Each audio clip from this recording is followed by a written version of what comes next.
हिचं काय चाललंय बघा. आम्ही इथं पाळण्याला बसलोय. सयूला ये म्हणत होतो, तुला येतच नव्हते. तिला ती आजी बसलेलाच पाळण्याला बसायचं होतं म्हणून ती तिकडं बघत होती. इथं आल्यावर ह्या दोघींचं काही असं चाललेलं असतंय.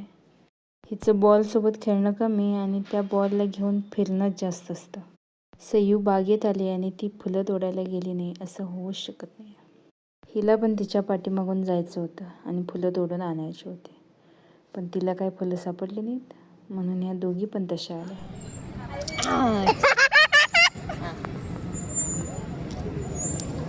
असं वरती उडवून मग घ्यायचं असतं. अगं असं वरती उडवून मग घ्यायचं.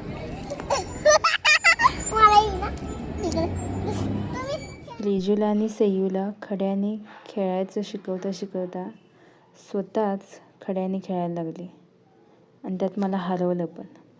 काय बोलणार. चला बाय.